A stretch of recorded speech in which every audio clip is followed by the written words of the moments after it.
Welcome to Wild Life Outdoors with your host, Russell and Jose.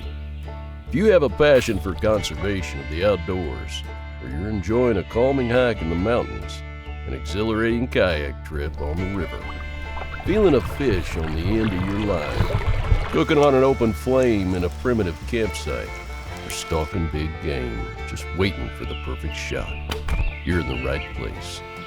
So put on your boots and polarized sunglasses and come along for the ride.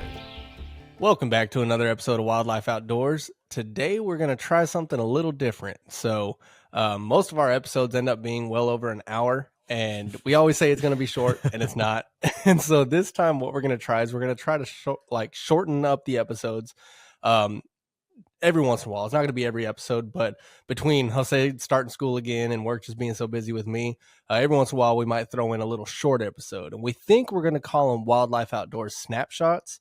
We're just kind of, picking a quick name, but if any of you listeners have any other recommendations, we'd love to hear what you have to say. But this is going to be our first Wild Life Outdoors Snapshots. So welcome. And I think this one's going to be pretty quick, just straight to the point. And, Jose had said that he wanted to talk about New Year's resolutions. So this is going to be our first snapshot. And what are your New Year's resolutions, Jose? Well, first of all, Happy New Year's, everybody. I mean, it's already towards the end of January by the time you guys are going to listen to this. But I figured since we have not yet had the opportunity to kind of revisit that or visit that in general, then we'd go ahead and take the time to do that. But yeah, so New Year's resolutions, obviously every year we all come up with our own. So I thought today we can discuss some of our outdoor related ones. And so for mine, there's a few.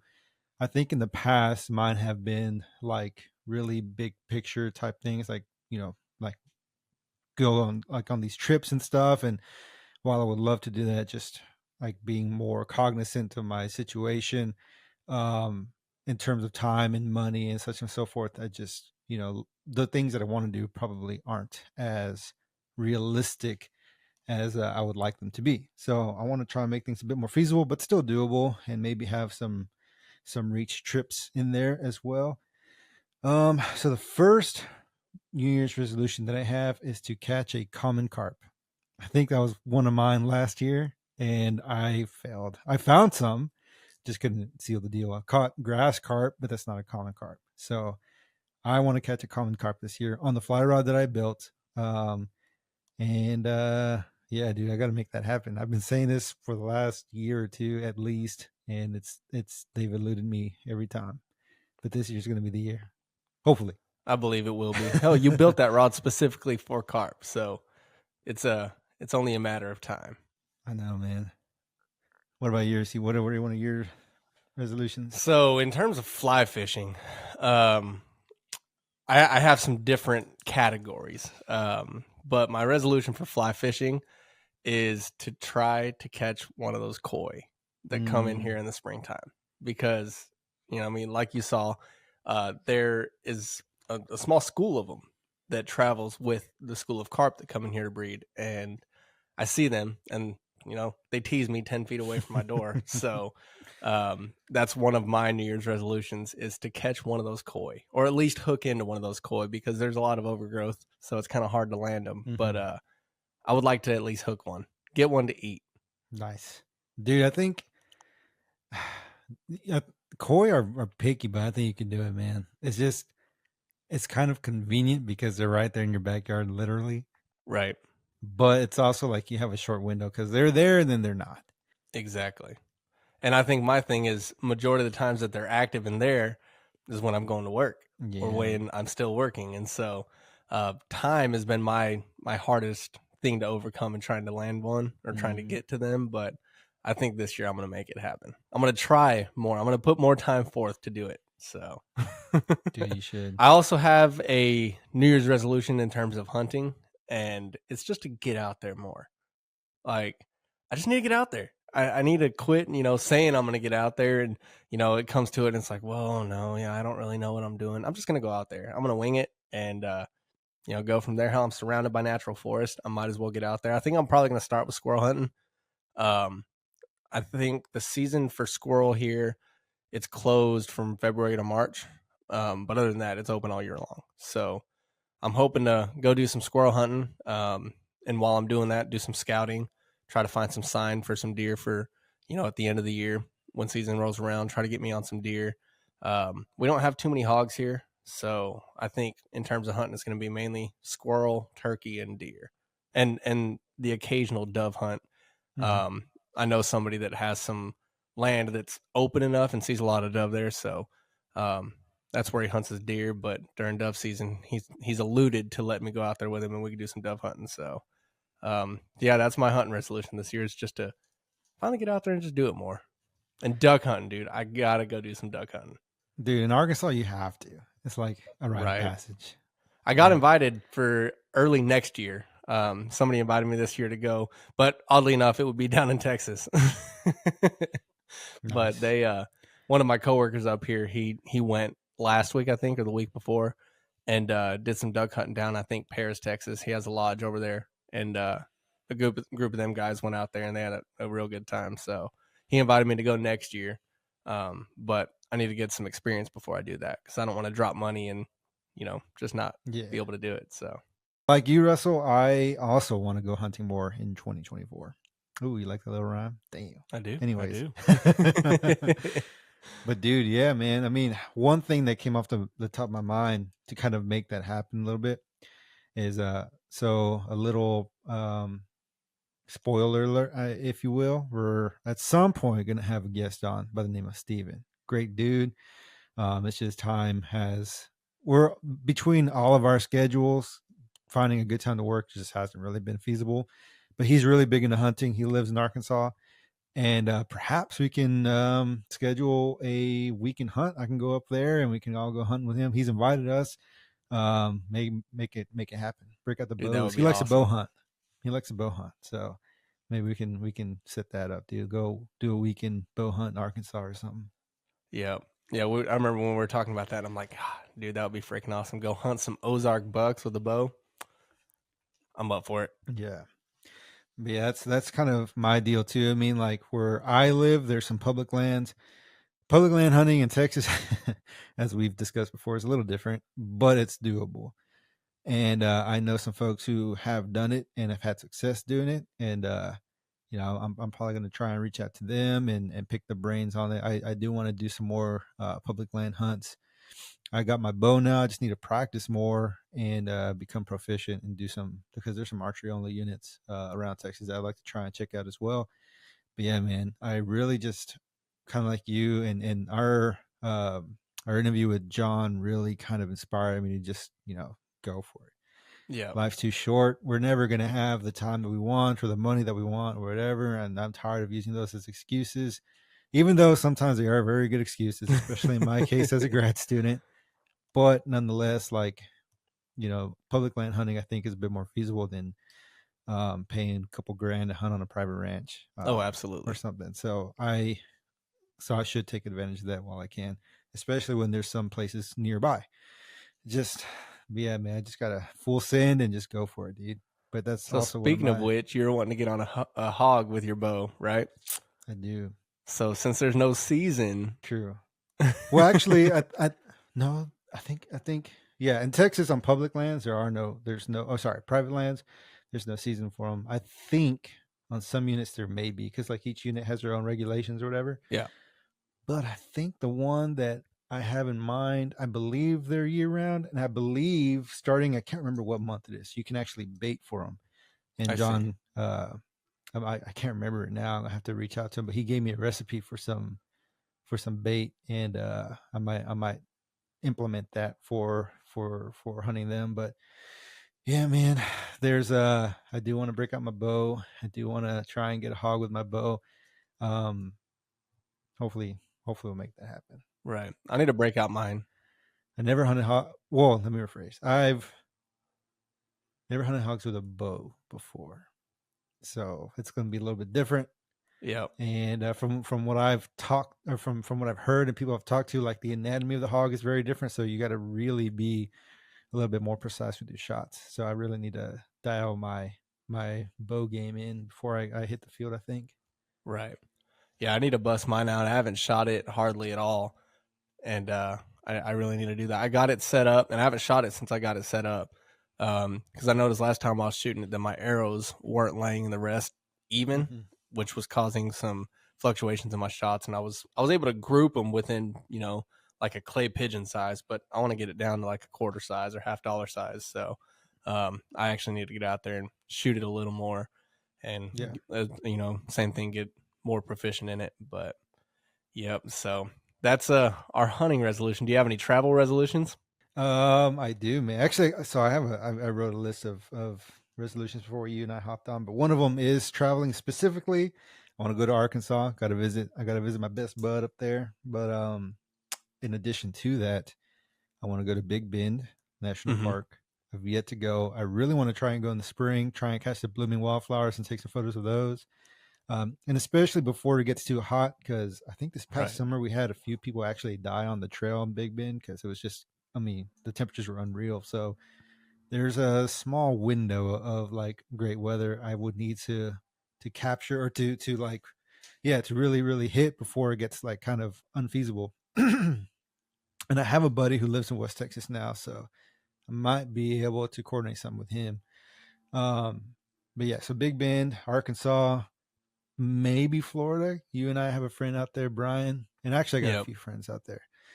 And so I would love to go to Florida at some point if I can swing it. I really want to try and catch some peacocks and some of the other crazy critters they got out there. And I've never been to the state of Florida, so that would just be something cool to experience too. Maybe even go hit the salt if I can, if I can. But yeah, man, I really want to go to Florida if I can swing that.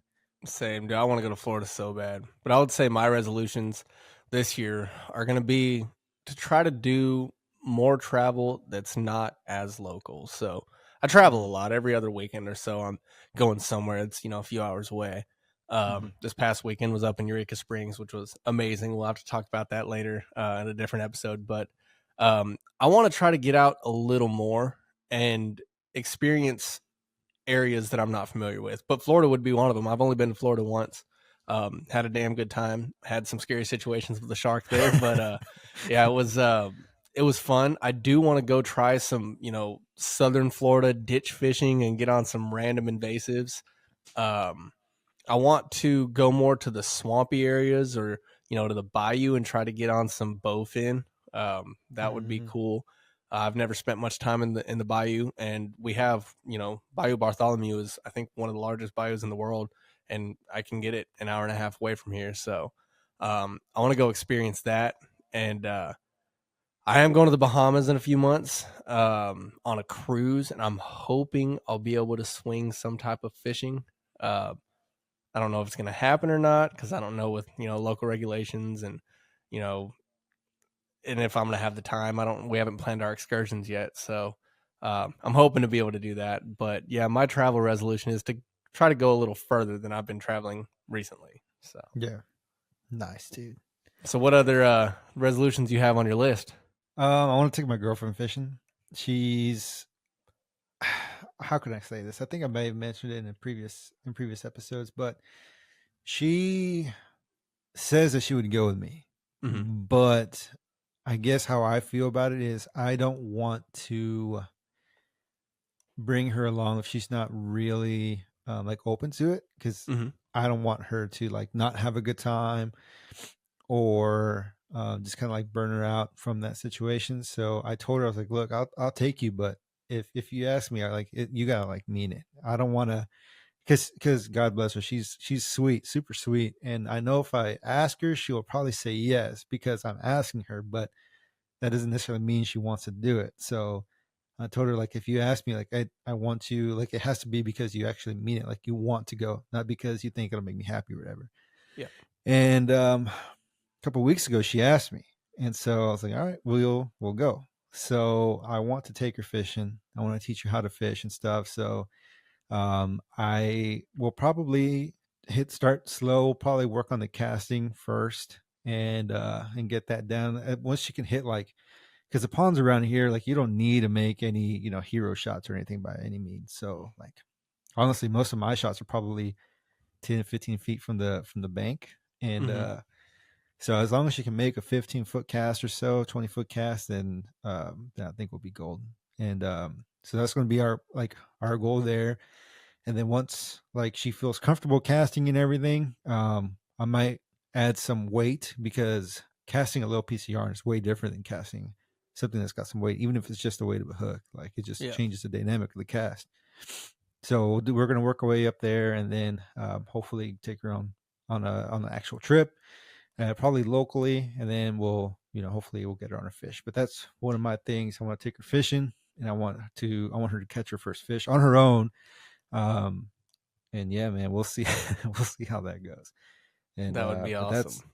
that's one. And then another one is I haven't been camping since the last time you and I went camping to on the Buffalo. Mm-hmm. So this year I want to go camping at least once. Like I really enjoy it. I just don't get the chance to do it as often as I'd like. So this year I want to go camping at least once. And if I go to Big Bend, I could potentially knock both of those out at the same time. But Right.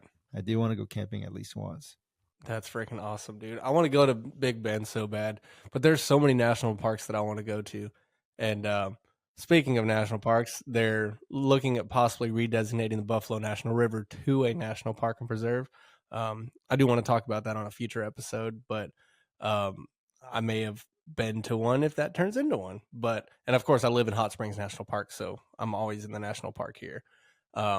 Smallest national park in the country, but I want to go to more, dude. I would love to go to, Sequoia National Park or Redwoods National Park or, Yellowstone or Yosemite, like out west. I want to go to a lot of those. Yeah. Don't think that's a this year thing though. Now I'd like to kick it to today's sponsor, Foretold Coffee Company. Elevate your outdoor adventures with Foretold Coffee's premium single origin coffees, meticulously roasted to satisfy both specialty coffee professionals and nature enthusiasts alike. Founded by former airborne cavalry scout Joshua Sandoval, his mission is to bring the mountains home with every cup. Experience their 3 flavors, Peruvian cocoa, El Salvadoran bourbon, and Mexican honey, which is my favorite. So check them out at foretoldcoffeeco.com. Dude, I know, like, long-term goals, I want to visit every state park in Texas. And that list is going to get a little bit bigger because they're adding a few parks here in the next few years. So, but I want to visit every state park in Texas, and then I want to visit every national park in the country. Like, those are my long-term goals. But I've never been to a national park. I don't think I've been to a national forest. Same Houston. Well, you've been to Hot Springs National Park. You've been downtown. Oh yeah, true that. I always forget that that's there though. Yeah. So I guess that counts. Well, we walked along the promenade, so we went up and took pictures up from the top. But, so. I mean, yeah, but no. You've been on the National River, Buffalo. It's like me going to Buda and saying that it's close enough to Austin. It counts. But well, I mean, technically you're in it. Like there's not much more to Hot Springs National Park than. I mean, I know, dude, but I didn't feel like I was in the park. It felt like I was in the, you know what I mean? Like I know it's my technicality, but I just didn't feel like I was in the park. Yeah. But I guess that counts because I did end up buying like a little something from some gift shop, but as a memento. But yeah, so I've been to national forest. I've been to one national park, maybe 2 if they turn the Buffalo River into national park. But I feel like that wouldn't count because I have to go when it wasn't it wasn't national park. But that's cool. I like it. That'll give me a reason to go back. It's a cool place. Yeah, dude. Dude, you need to come up here in the wintertime and we can go look at those freaking elk. Dude, those photos you took were beautiful, dude. They were great shots, man. And they're right there on the Buffalo. Really? Yeah, you remember the shop that we went to when we camped and how we got the shuttle and all that? It was maybe 10 minutes from there. No way. Yeah. And we saw them from Highway 43, I think it was. There's a whole herd of them. It was nuts. That's pretty dope. Yeah. Yeah, I've never seen an elk in the wild. I've seen them on like game ranches here in Texas, but I've never seen them in the wild. Free ranging. Because I mean, it's so weird because elk were at one time like native to Texas. Like their historic home range extended into Texas, but they're extirpated years ago. So they are technically native, but they're not really native. Supposedly there's like wild elk in West Texas still. Like people have heard like bugling in the canyons and stuff like that. That's crazy. Yeah, dude. I mean, but but they're not. They're not really in where the historic range used to be or extended I see. to.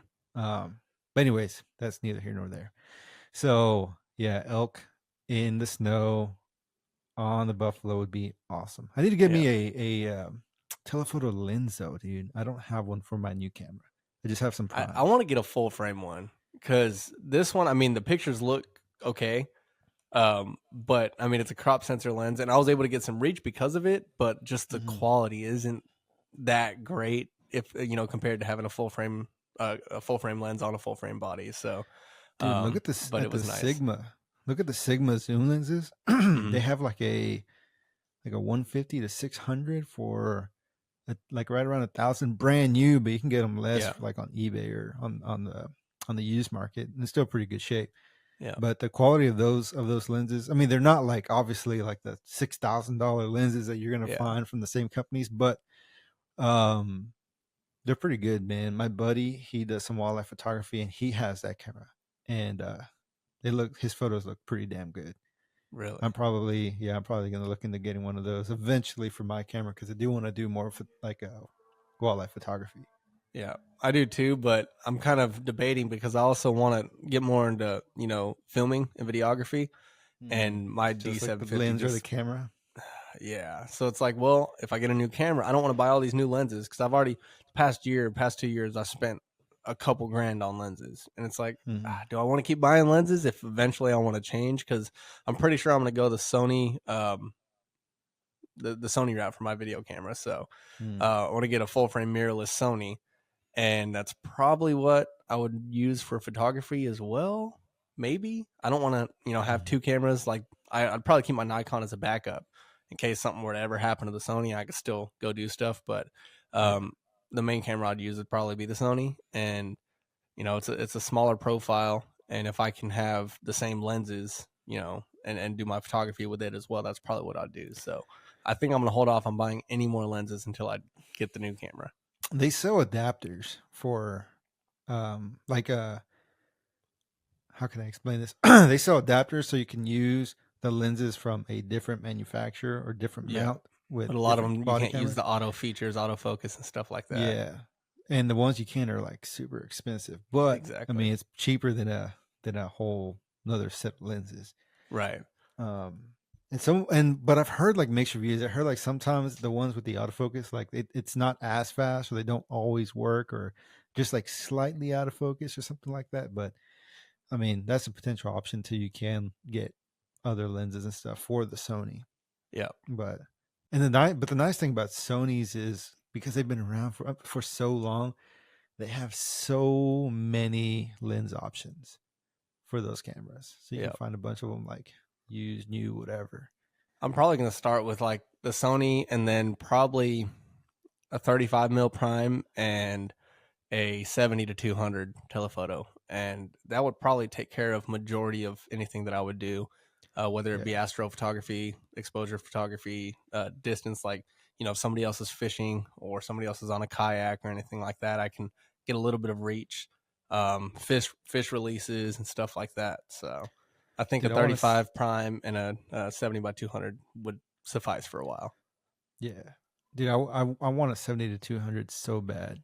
Those lenses are sick, but they're expensive. Yeah. Dude, they're freaking crisp though. Oh my god, are they crisp? Well, the f2.8, like they have like the variable aperture ones for like an f4, and those are on the cheaper end, but those f2.8s are money. But they're like they are $2,500. Yeah. I was looking at the body. The body that I want is like $22.49 or something like that, and the lens is like $24.99. I'm like, I wish I had money for that. Yeah, it's crazy, man. It's crazy stuff. But yeah, dude, it's camera. We have too many expensive hobbies, bro. Fly fishing, photography. You got 3 guitars in the back. Those don't look cheap. I got another one right up here to the left of the camera. You can't see. Got 4 cameras or 4 guitars and 2 amps, and got cameras and lenses and lighting setups. Got way too much crap. I know. I don't have any musical talent, but I'm in photography. I like photography. I haven't dabbled in videography really. I mean, kind of like on my phone, but nothing serious. Just like doing stupid reels and stuff. Fly fishing, hunting, and fly tying. All expensive Which, hobbies. yeah, if you're getting fly tying to save money, don't do it. You're not going to. Hate to break it to you, ain't happening. Everybody always says, I'm just going to tie my own flies because I'll save money, but you end up spending more in materials. Granted, you'll have, materials that'll last you 20 years, but you've spent more money than you would have just to buy the flies. But yeah, yeah, dude. That's how it started for me, man. I was like, I remember I was starting my master's and I was kind of bored with all just like the regular stuff that I had been doing. I wanted to try something different. So I picked up fly fishing, eventually started fly tying, got like not a super cheap vise, but not a really expensive one either. And started tying with that. And I was like, yeah, man, I'm going to save money by doing this and whatever. And by the time I bought the stupid vise, by the time I bought the tools that I needed, by the time I bought my first batch of materials, and then also I didn't know what I was buying. So I was buying stuff that I didn't really need at that point in time. So that was more money that I spent that I didn't need to. And yeah, it was, I could have bought like 100 of the stupid flies that I wanted to tie. right. Dude, I But just got the freaking J Stockard catalog for 2024 and I was looking through it. It's like, I want everything. But I haven't tied in freaking forever. So I need to change that though, because this year the cicada hatch is going to be nuts. It's an overlap of the 17 and 13-year broods. So I need to go buy some foam from Hobby Lobby and tie the hell out of some cicada patterns. yeah, I've never tied a I've never tied a cicada pattern, but I would love to. They're not very hard. I've tied a few of them. There's numerous ones out there, but if you use just 2 different colors of foam, then you put a little, yarn indicator on top of it and some legs. It's, fairly simple. Yeah. It's like tying a thick hopper. Yeah. A thick boy. Yep. But I am that boy thick. 3 C's. But yeah, dude. I wonder when that hatch will happen, because I know you, myself, and Marco have been talking about meeting up in Arkansas sometime in March and doing some fishing. Dude, if it's that time frame, dude, that would be awesome. Smallmouth topwater explosions. Yeah, dude. Hell yeah. Read my mind. God, that would be sick. Yeah, that would be freaking amazing. But I think it's normally late spring, early summer, isn't it? I have no idea, man. And the weather's been so weird. I imagine it's probably closely tied to that. Maybe when it starts warming up, reaches like a certain temperature threshold or something. I have no idea. But the weather's been crazy. It has. It's been abnormally warm here in Texas until this week. We dropped into like single digits all like everywhere. I think in some places with the wind chill in Texas, like up north and stuff, it was like in the negatives or something like that. It was wild. Because I know here in College Station with the wind chill and everything, at one point it was like, whoa, like 7 degrees, 6 degrees or whatever. And in Arkansas, you sent me a photo. It was like -1 or -2 or something like that. It was -2 degrees with the wind chill of like -26. And Jesus. I was outside, so I'm a photography nut and I like to take weird shots. And so, of course, I'm in Eureka. It's snowing. I have to go do late night long exposure photography. So I'm out walking around. I was outside for probably like 2.5 hours.